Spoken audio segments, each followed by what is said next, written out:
माझ्याकडून नाही good news, मावशा बनवलंय तुम्हाला. परिकालाच आहे. तू नव्हती तेव्हा पण मी 2-3दा आली आहे म्हटलं हिच्या. मी इनडायरेक्ट तुला किती वेळा विचारलं. लग्नामध्ये माहित नसतं पडलं. एवढ्यावरची पाहून राहिली तिच्या वाटीत. तुम्हाला सगळ्यांना माहितीच असणार आहे अलादीनचा जीन, ते चिराग असते त्याला घासावं लागते, त्यातून जीन बाहेर निघते आणि मग तो सगळे विशेष आपल्या कंप्लीट करतो, त्याला जे जे सांगितलं ते. पण माहीत आहे का, तो जीन माझ्या अहोंसमोर काहीच नाही आहे, काहीच नाही. जसं मी माझ्या अहोंना कोणती गोष्ट सांगितली म्हणजे तसंच आहे. अहो प्लीज द्या ना, माझ्या अहोंना असं घासावं लागते, मग माझ्या अहो माझ्या सगळ्या विशेष कंप्लीट करतात. नमस्कार मित्रांनो, मी तुम्हाला सांगणार आहे आजच्या ब्लॉगमध्ये की प्रेग्नेन्सीमध्ये काय काय चेंजेस होते. माझ्या बॉडीमध्ये एवढे चेंजेस झाले आतापर्यंत. प्रेग्नेन्सीचा प्रत्येक दिवस हा खूप वेगवेगळा असतो. माझ्यापेक्षा सगळ्यात जास्त चेंजेस त्या कोणामध्ये होत आहेत ते माझ्या अहोमध्ये. सांगते मी तुम्हाला ब्लॉगमध्ये पुढे काय काय होणार आहे. आणि त्याच दिवशी माझ्या बहिणी पण आल्या होत्या दोघीजणी मला भेटासाठी. ॲक्च्युली मी त्यांना त्या दिवशी सरप्राईज देणार होती. Good morning guys. आणि आज माझ्या घरी कोण आलाय माहिती आहे का तुम्हाला? माझ्या घरी माझ्या दोघी बहिणी आलेल्या आहे. पागल इथं बसल्या त्या येऊन आरामात, आणि त्या खाली हात नाही आला, काहीतरी घेऊन आला माझ्यासाठी. परी तू अशी कोण बसली तोंड लपवून? तोंड दाखवण्यासारखं नाही आहे का परी तुझं? मला तुझ्यासोबत बोलायचंच नाही. काऊन पण? तर माझ्या बहिणी त्या दिवशी माझ्या घरी आल्या आणि त्या रागा भरल्या. आल्याबरोबर त्या माझ्याशी बोलल्याच नाही पहिले. कोण नाही बोलायचं तुला माझ्याशी? ठीक आहे. यांच्याशी पण नाही बोलल्या, येऊन बसून गेला चुपचाप. तू जेवली? हो. खाता काहीतरी? खात काहीच नाही, पण तू जेव यार, मस्त झालं सर्व. ठीक आहे. दोघीच एकमेकीसोबत. म्हटलं तुम्ही माझ्या घरी स्वतःसोबत गोष्टी करायला आल्या आहेत का? मी विचारलं त्यांना, म्हटलं काय झालं? आम्ही रागा भरलाय मग तुझ्यापासून. म्हटलं का, आम्ही काय केलं असं? मग त्यांना ऑलरेडी माहिती होतं की मी प्रेग्नेंट आहे म्हणून, पण त्यांना सगळ्यात आधी माझ्या तोंडातून ऐकायचं होतं मी की त्यांना सांगितलं पाहिजे असं. तर त्यांनी माझ्यासाठी घरून डब्बा आणला. मम्मीने डब्बा पाठवला. डब्यामध्ये रोडगे पाठवलेले आहे, संत्र पण पाठवले.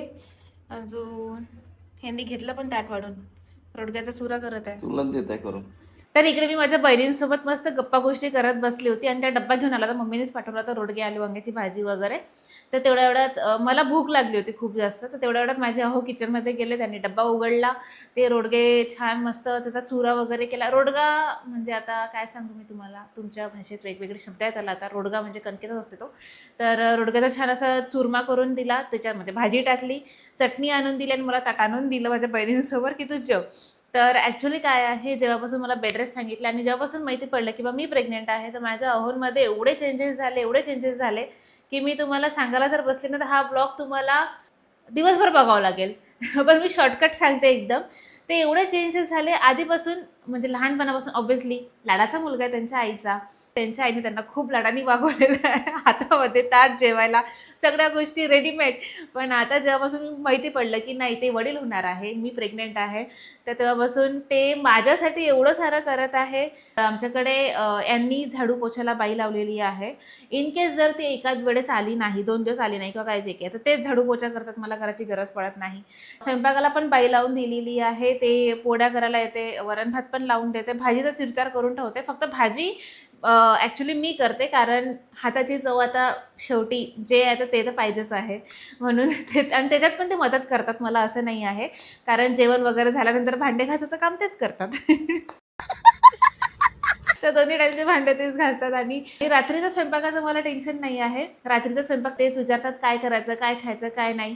म्हटलं हे खायचं आहे ते मी त्यांना सांगते आणि ते मग ते बनवतात. तर जे तुम्ही त्यांच्यावरती फूड रेसिपी बघत आहे ना, तर ते आतापासूनच्या नाही आहे, ते आधीपासूनच्याच आहे. किंवा मला क्रेविंग झाली किंवा काही पण झालं तर ती गोष्ट ते बनवून देतात आणि मला, आणि मी खाते संध्याकाळचं. त्याच्यामुळे मला काही टेन्शन नाही आणि सकाळचं पण नाही आहे.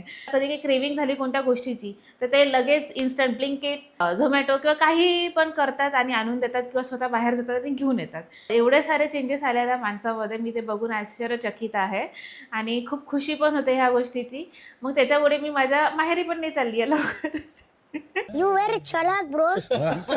माझ्या घरचे मला विचारतात तू कधी येणार आहे? म्हटलं मी येईन आरामात. नाही तर बाळ झाल्यावर सीन म्हटलं डायरेक्ट. जेवण अजून 4 वाजता जेव.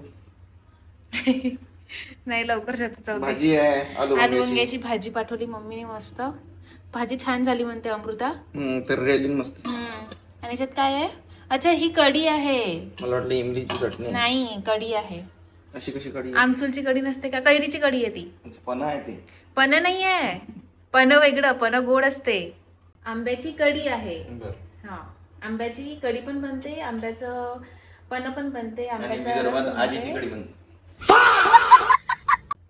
चपरा काही ते असं म्हणतात. काही बोलताना काय झालं ना, तसं तुमच्या इकडे काहीतरी वेगळं म्हणत असेल, आमच्याकडे यायला याच्या आजीची कढी. नाही चायला नाही म्हणत आपल्या इकडे.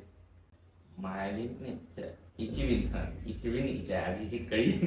सगळं आलेलं आहे ना. आता आम्ही जेवणाला मस्त वरण भात रेडी आहे घरी.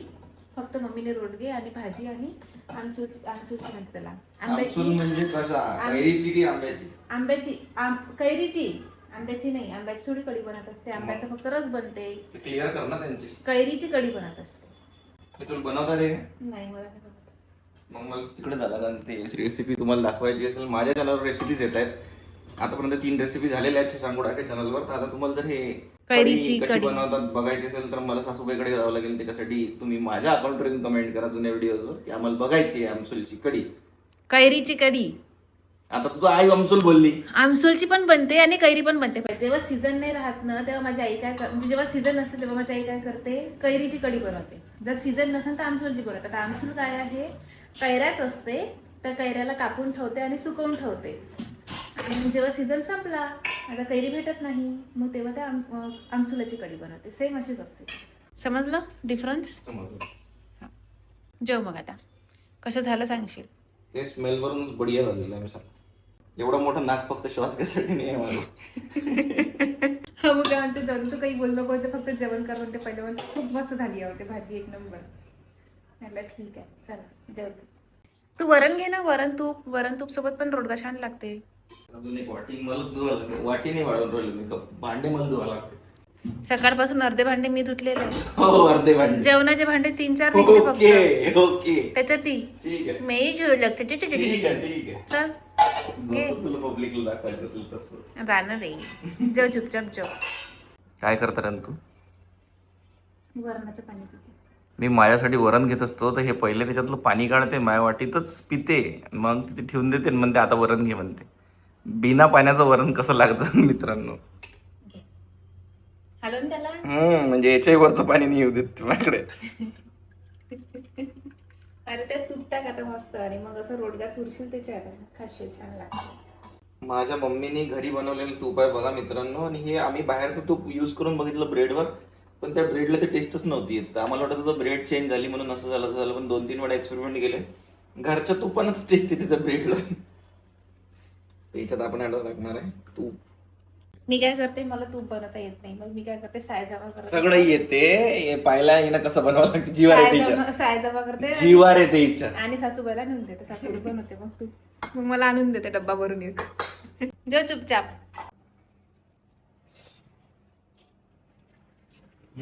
बढिया. निंबू पाहिजे का? नाही आहे ना, थोडीशी पाण्यासारखीच आहे पण वेगळी आहे, बढिया लागते. त्यांना ऑलरेडी माहिती होतं की मी प्रेग्नेंट आहे म्हणून, पण त्यांना सगळ्यात आधी माझ्या तोंडातून ऐकायचं होतं मी की त्यांना सांगितलं पाहिजे असं. पण ती गोष्ट तशी काही झाली नाही, म्हणून ती राग भरली होती परी आणि अमू वगैरे. मग फायनली त्यांना रसगुल्ला वगैरे थोडं स्वीट देऊन आम्ही खुश करून टाकलं. मग त्या ओके झाल्या. रसगुल्ला आवडला का? मी नाही बनवला म्हणून. घरी बनवलेला आहे का? नाही ना बे, घरी प्रमोशन नाही करत आम्ही त्याचं. घरी रसगुल्ला बनवला नाही. बनवते. मला नाही बनवते, तुला बनवता येतं? मला बनवता येतं, म्हणूनच विचारलं. बरं तू बोलू नाही यार माझ्याशी, अशी नको बोलू. बोलत नाही बरी तुझ्याशी? नाही ना. बरं तिने विचारलंच तर नाही स्वीट कायसाठी आहे का काय, का काय कधी देते काय हे स्वीट तुम्हाला? मला मी खूपदा विचारलं तिला, हा. पण तिने तसं पण नाही सांगितलं. आता किती नालायक आहे का, किती नालायक आहे. तर हे माझ्याकडून नाही गुड न्यूज, मावशा बनवलंय तुम्हाला.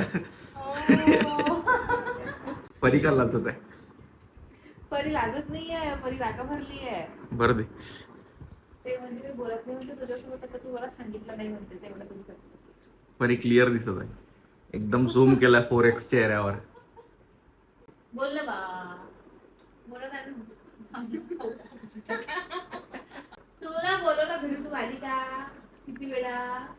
तू नाही आली, आम्ही ते नाही कितीदा आली. आलो, आम्ही कितीदा आलो. आलो, कितीदा नाही, तुला नाही, असं नाही आले. म्हणजे- तू नव्हती तेव्हा पण ऐक, मी ऐक, आली. ऐक. तू नव्हती तेव्हा पण मी 2-3दा आली या म्हटलं हिच्या मी घरी. इनडायरेक्ट तुला किती वेळा विचारलं. आणि म्हणजे Indirect आपल्याला विचारलं मॅच असं. असते. ते काही असो, सोनोग्राफी आल्याशिवाय बेबी हेल्दी आहे का नाही चेक केल्याशिवाय आम्ही सांगणार नव्हतो हेल्दी आहे. ऍक्च्युली माहिती आहे का, कोणाला न सांगण्याचं रिझन एवढंच होतं. असं म्हणतात की फर्स्ट 3 मंथ जे आहे ते कोणाला सांगायचं नसतं, म्हणून आम्ही कोणाला सांगितलं नव्हतं. फक्त मम्मी पप्पा म्हणजे माझे मम्मी पप्पा आणि यांचे मम्मी पप्पा, फक्त यांनाच सांगितलं होतं. आणि त्याच्यानंतर 3 महिन्यानंतर मग ते सोनोग्राफी वगैरे करावं लागतं, डॉक्टरकडे चेकअप करावं लागतं, सगळ्या गोष्टी करावं लागतात. तर तेव्हा आम्ही डॉक्टरकडे गेलो. तर जाण्याचं रिझन एवढंच होतं की मला खाली पोटामध्ये दुखत होतं थोडंफार. तर त्याच्यासाठी मग डॉक्टरने आम्हाला सोनोग्राफी सांगितली करायला. तर ॲक्च्युली आम्ही सोनोग्राफी करायला गेलो. तर म्हणजे ते बघतात बेबीचे हात पाय वगैरे चेहरा वगैरे जे काही आहे. तर जसं ते चेकअप करायला गेलं की बेबी चेहरा दाखवतच सुद्धा लपून घेत होता. असं आम्हाला सोनोग्राफीवाले डॉक्टर म्हणाले होते. तर आम्हालाच हसा येत होता की असं का होतं म्हणून. जे नर्स वगैरे राहतात ते म्हणाले की तू पाणी पी म्हणे आणि बाथरूमला जा, पाणी पी बाथरूमला जा, पाणी पी बाथरूमला जा. म्हटलं ठीक आहे. तर आम्ही सकाळी तिथे 12 वाजता गेलो आणि मी पाणी पित होती, बाथरूमला जात होती आणि सोनोग्राफी करत होती. अशी मी दिवसातून 4 वेळा सोनोग्राफी केली. शेवटी 6 वाजले पण काहीही म्हणजे झालंच नाही ते सक्सेस. संध्याकाळ झाली आम्हाला पण ते काही सक्सेस झालं नाही. मग डॉक्टर शेवटी म्हणाले की आता तुम्ही घरी जा म्हणे आणि उद्या सकाळी या म्हणे लवकर. म्हटलं ठीक आहे. म्हटलं जेवण वगैरे करून आलं तर चालते ना? हां सगळं चालते म्हणे, काही प्रॉब्लेम नाही आहे. म्हटलं ठीक आहे. मग आम्ही दुसऱ्या दिवशी 12-12:30ला पुन्हा गेलो वापस.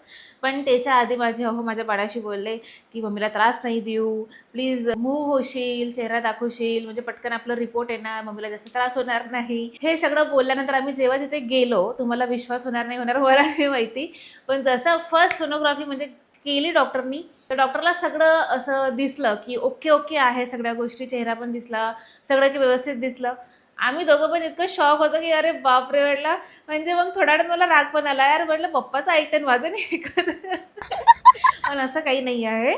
असते आता गोष्टी, म्हणजे ते असं म्हणतात की जर तुम्ही पोटातल्या बाळासोबत जर जास्त बॉन्डिंग ठेवली आणि बोललं तर ते बाळ तुमचं ऐकतं. तर अशीच गोष्ट आहे ती. तर ते पण त्या दिवशी त्यांना समजून सांगितलं म्हणून ते झालं. मग त्याच्यानंतर आम्ही आमच्या डॉक्टरकडे गेलो. डॉक्टरकडे गेल्यानंतर मग डॉक्टरनी मला सांगितलं की तू आता सध्या बेड रेस्ट कर म्हणे. तर आम्हाला दुबईचं प्रमोशन होतं, त्याच विचारासाठी आम्ही डॉक्टरकडे गेलो होतो की मॅम आम्ही दुबईला जर गेलो तर चालतं का बेबी मूनसाठी वगैरे. डॉक्टर म्हणाले की नाही, तुझी कंडिशन तशी नाही आहे की तू जाऊ शकते, आता तुला बेड रेस्ट करायचा आहे तर तू बेड रेस्टच कर. त्याच्यामुळे मग मी कोणाला ते गोष्ट सांगितलीच नाही की बा मी प्रेग्नेंट आहे वगैरे. मग त्याच्यामुळे माझ्या बहिणीला थोडा राग आला, बट इट्स ओके. नंतर त्या रसगुल्ला देऊन मानल्या पण. मग ते लग्न ठरलं ना तेजूचं, तर लग्नामध्ये मग तसंच माहीत पडून गेलं. मी सांगणारच नव्हती, मी घरी येणार होती स्पेशली. लग्नात आली ते. ऐक ना, मी घरी येणार होती स्पेशली रिझल्ट आल्यावर व्यवस्थित, आणि मग घरी येऊन सगळ्यांच्या रिॲक्शन घेणार होती आणि म्हणजे मला ब्लॉगच काढायचा होता आणि सगळ्यांना सांगणार पण ते लग्नामुळे सगळं पोपट झाला माझा. Congratulation, thank you. मग सगळा पोपट झाला होता, काय करू. धन्यवाद. कुठे गेला हाताच्या 2x मध्ये आहे ना म्हणून दिसून देणार. म्हणून मग तो पोपटच झाला. म्हटलं जाऊ द्या, लग्नामध्ये माहित नसतं पडलं ते. घेऊन घे तू. एवढ्या वाटची पाहून राहिली तिच्या वाटीत.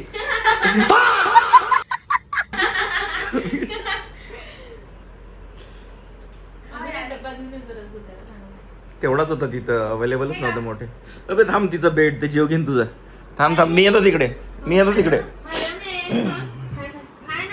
असं दाखवा लागेल ना. पाया आणि माहिती का, लग्नात पण मी माहितीच पडू देणार नव्हती कोणालाच काही, पण ते काही ना काही रिझनमुळे हातीला हे नको करू तू, तसं नको करू तू, इथे हात नको लावू तू, हे पूजा नको करू तू, चालत नाही त्याच्यामुळे आम्हाला पण तुझं सरप्राईज स्पॉइल नव्हतं करायचं. आम्हाला खूप आधीच, आता आम्ही तुला एवढं बघून आम्हाला खूप आधीच म्हणजे थोडं वाटलं, Indirectly तुला माहिती आहे ना. पण आम्हाला तुझं स्पॉइल नव्हतं करायचं. की आम्हाला असं होतं की तुला जेव्हा सांगायचं ठीक आहे, बा आता थोड्यांचं पर्सनल असते की कधी सांगायचं काय, म्हणून आम्ही तुला कधीही विचारलंच नाही की. आणि आता माहिती का, मी घरी येणार होती ऑक्शो आल्यावर, पण डॉक्टरने मला असं बेड रेस्ट सांगितलं. म्हटलं तो माझं पोपटच मला घरी पण नाही आला भेटायला. आता म्हटलं येईन घरी 15 तारखेनंतर. ते क्वारंटाईन आहे 12 दिवसापासून घरात. 15 तारखेपर्यंत तिने फक्त मला परवाच्या दिवशी मी तिला उचलून खाली नेलं. बाहेरही नाही उतरत सांगितलं मला, काहीच नाही. ऍक्च्युअल मध्ये तिने अर्धवट गोष्ट सांगितली तुम्हाला की मी जिम लावलं म्हणून. आणि माझ्या अहोमध्ये सगळ्यात मोठा चेंज म्हणजे ही गोष्ट आहे. आमचं लग्न झालं तेव्हापासून मी त्यांना म्हणती आहे किंवा जिम जॉईन करा, एक्झरसाईज करा, सकाळी म्हणजे सकाळी उठून जा फिरायला किंवा एक्झरसाईज करा, स्वतःच्या बॉडीकडे काहीतरी लक्ष द्या. ते स्वतःकडे काही लक्षच देत नाही आहे, फक्त काम काम काम आणि काम. तर काम काम काम आणि सगळी रिस्पॉन्सिबिलिटी, माझी रिस्पॉन्सिबिलिटी, मम्मी पप्पाची रिस्पॉन्सिबिलिटी आणि आता बाळ येणारा त्याची पण रिस्पॉन्सिबिलिटी आणि त्या एवढे सगळे कामं, त्याच्यामध्ये ते स्वतःकडे काही लक्षच देत नव्हते. एवढ्या सगळ्या लोकांची त्यांच्याकडे रिस्पॉन्सिबिलिटी आहे आणि ते माहिती आहे का बिलकुल पण असं आम्हाला फील होऊ देत नाही की माझ्यावर एवढी सारी रिस्पॉन्सिबिलिटी, एवढे सारे कामं आहे वगैरे. स्वतः हसत खेळतच राहतात आणि आम्हाला पण हसत खेळवतच राहतात. बिलकुल पण आम्हाला असं फील पण नाही होऊ देत, एक दिवस पण नाही. रिस्पॉन्सिबिलिटी एवढ्या साऱ्या, एवढे सारे कामं आहे, पण याच्यात ते स्वतःकडे लक्ष देणं विसरत आहे. तर म्हणून मी त्यांना असंच म्हटलं एक दिवस, अरे बाबा आपल्याला बेबी होणार आहे आता, तर तुम्हाला फिट राहणं गरजेचं आहे. म्हटलं बेबी राहील तर त्याला उचलावं लागतं, म्हटलं खूप वेळ, म्हटलं असं तर तुमची पाठ वगैरे नाही दुखली पाहिजे, मग तुम्हाला त्रास होणार. तर एवढ्या वर्षापासून मी त्यांना म्हणत आहे की तुम्ही स्वतःकडे लक्ष द्या, जिम लावा, एक्सरसाइज करा. तर त्यांना काहीच फरक नव्हता पडत. मी फक्त बेबीचं नाव घेतलं आणि त्या दिवशी ते एकदम शांत शांत होते आणि दुसऱ्या दिवशी गेले बाहेर आणि जिम जॉईन करून आले. तर मला नाही माहीत त्यांना काय झालं काय नाही, मी त्यांना विचारलं पण नाही काय, पण मी खुश होती त्यासाठी. म्हणजे फायनली त्यांना रिअलाईज झालं की आपली स्वतःची तब्येत किती इम्पॉर्टंट आहे आपल्या फक्त बेबीसाठी. मग बायकोने एक शब्द वापरला, म्हणे ते शरीर म्हणे जो आतापासून एवढं दुखते म्हणे, ते लेकरू झाल्यावर तर उचलू शकशील का नाही म्हणे. आणि आम्ही फर्स्ट फ्लोअर राहतो तर मग हिला उतरावं लागते खाली. तर मी किती 10-12 वर्षापासून जिम लावायचा प्रयत्न करून आलो आणि वर्कआउट करायचा प्रयत्न करून आलो. पण यावेळेस जरा माझा खरंच सिरियसली इगो हर्ट झाला. म्हटलं यार नाही, ताकद पाहिजे. तर म्हणून आता झाले 10 दिवस. मला पण ते क्वारंटाईन राहायला तयारच नव्हती घरात. मी राहत नाही, मी कशी राहू असं तसं. म्हटलं ठीक आहे, मी जिमला जातो, तू घरात राह. तर आमची डील झाली होती. तर आता त्या दिवशी जेव्हा तिला मी खाली उचलून नेलं, तर तेव्हा मग मला वाटलं की हां भाई थोडासा आहे आता अंगात जोर आला आहे, कारण की ती ऑलरेडी 80 किलोची झाली आहे. 70 किलो झाला 70 होतं जेव्हा चेक केलं तेव्हा. 70च आहे अजूनही. आता चेक केला आपण 1 तारखेला. आता नाही चेक केलं आपण, महिना झाला. आणि त्याच्यानंतर पेट खराब होईल. आणि ऐकून घे तेव्हा पोट नव्हतं आलं बाहेर जेव्हा वजन चेक केलं तेव्हा. हो. आता 1 तारखेला आपण गेलो होतो 1 एप्रिल. ऐक माझं. ते आजी बाई बोलल्या.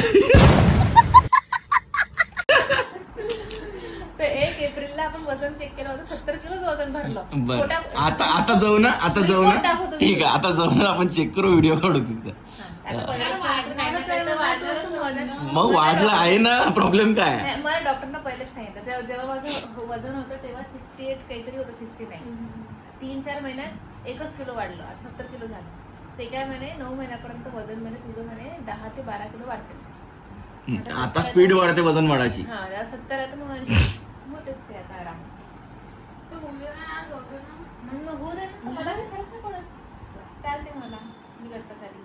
आता पूर्ण बारीक. तिलाही पाठवू शकतो. मी ना मामीला विचारलं, म्हटलं का गं, म्हटलं ही पुस्तकं कशासाठी. एवढं म्हटलं तू कशाला सांगत आहे का, म्हटलं तिला देत आहे भाजी तू जात म्हणते तिच्या इथं, म्हणते ते स्वतःहून सांगणार म्हणते. मी तरी तिला विचारलं, म्हटलं अगं खरंच सांग, म्हटलं एवढे नखरे कशात चालू आहे म्हटलं तिचे. मग ते काय म्हणते, नाही मग मोठ्या मामी काय म्हणते की नाही म्हणते ते तिला म्हणते बेड रेस्ट सांगितलं म्हणते, म्हणून ते येऊ नाही शकत म्हणते.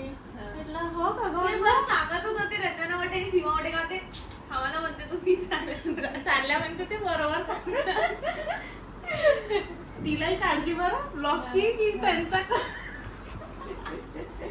मला असं किती लोक विचारते का नाही सांगायचं नाहीये. मी म्हटलं अरे किती काँग्रेस. मी माहितीये मी कंटिन्यू रील पाहतो ना त्याच्यावर. तुम्ही कुठे गेले होते? उज्जैन. नाही तेव्हाच नाही की नागपूर जवळ कुठं काटोल. हा, काटोला गेलो का ते. हा, ते साडी घातली होती त्याच्यात बाई. एक्झॅक्ट दिसत होतं हा, ना. तर मग ते खाली होतं पूर्ण कमेंट्स मध्ये कॉंग्रॅच्युलेशन लाईक पाहतो. गुढीपाडव्याच्या वेळेस सगळ्यात जास्त गुढीपाडव्याच्या साडीला आल्या. पण पहिले आणि आता लग्नात जेव्हा तुम्ही पोस्ट केली ना ते साडीवरचा फोटो, त्याच्या तिने पदर पकडला ना, त्याच्यात पण वाटत आहे त्यात एवढं नाही, तिला सवयच आहे ते पोटावर हात ठेवायची. तर आधी पण कमेंट येत होते ते पोटावर हात ठेवून फोटो काढत फोटो काढतो अशी आधीपासून. कमेंट येते मॅडम. मला तर एवढे लोक विचारतात, म्हटलं नाही